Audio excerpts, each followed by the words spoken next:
My name is Uchenna. Sometime last year, I was going through a downtime spiritually. I felt like there was a need to come up hither and, come up more in my walk with God. And she told me about the Hosting the Presence course.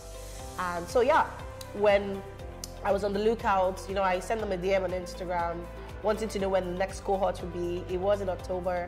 And so they let me know when registration started. Once registration started, I went, registered, and I was in the October 2023 cohort.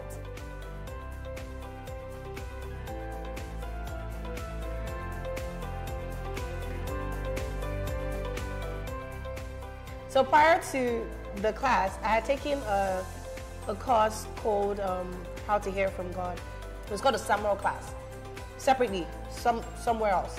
And so she told me it was something similar but more intense because there was treasure hunts and activations and mirror activations. So I kind of was expecting, tough and no sleep and back to back.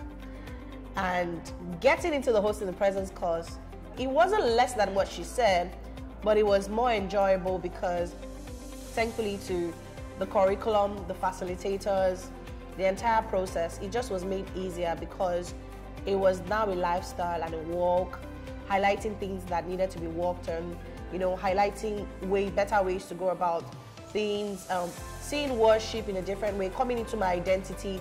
So it wasn't work, it was now a walk and, growing and wanting to be better, And so it started to make sense to me that a lot of prophecies, kind of aligned, and I didn't understand what it meant to steward prophecies.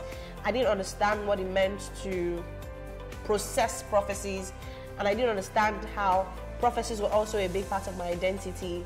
I didn't even understand how to judge prophecies.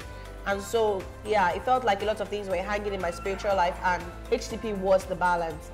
Understanding the prophetic, understanding the fruits of the Spirit, the gifts of the Spirit, and how to just walk in my identity in God, and understanding that God is my Father. It also revealed a lot of, I don't want to call it daddy issues, but just the way that I would see a father and how I transfer that relationship with my father to God. And so HTP was like the turning point for my entire spiritual walk. Mirror activation was a whole different thing for me. It was from mirror activation that it really hit me that I just might have issues in the way that I see God. I felt the need to perform, the need to do, when I'm not doing, I feel like, oh my God, God is looking at me with disdain and disappointment. I had always known the Bible verse, nothing can separate you from the love of God. But had I really understood it? No. Because, if nothing can separate me from the love of God, why do I keep thinking that I need performance for God to love me? And so, yeah, it was during the mirror activation that I saw that I'm actually on a walk, and instead of seeing this as a disappointment, it was time to now walk in the awareness that God was taking me through a journey and walk through this journey with Him. And stop feeling sorry for myself.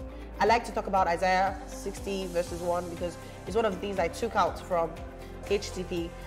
In the Amplified Classic, it says, "Arise from the depression and prostration in which circumstances have held you down, and shine, for your light is come." And so that was what it was. It was almost like, enough with this, stand up. This is who God is. This is what you need to do. This is, because as I was talking, it was almost as if God was taking me through a journey. It was as though a veil was falling off my eyes. I just realized, yes, these emotions are real, but there was a different whole angle to look at it. And yeah. When I found out that it was, when it hit me that it was towards the end of the class, I was sad because I'd gotten used to the Saturday meetings, the group meetings. Oh, and I had bonded with my group mates. We had bonded something about mirror activations. Everything is left up out on the table. So we understand each other. There's love. Prophecies had been shared. People had been open. And so we all wanted to make each other better. And so it was really sad. But the good thing was this group still exists, so we still keep in touch. And for me, it was more about, okay, so if I'm not hearing this weekly or doing the weekly assignments, how do I make this a lifestyle? And so yeah, that's just what I pursued after. So my advice to the new students coming would just be to be open, right? do not try to do this without God, first and foremost. Just be open to whatever God is trying to do, whatever the Holy Spirit is trying to do in this time with you. Don't be resistant. Make out time. I believe everyone is busy. Facilitators are busy. Everyone is busy. You're busy, and it makes a lot of sense. But make out time for what's important. This is what will make every other thing make sense. And so, just let God. Just let God. Come as you are. Don't come with a template. Yeah, that's it.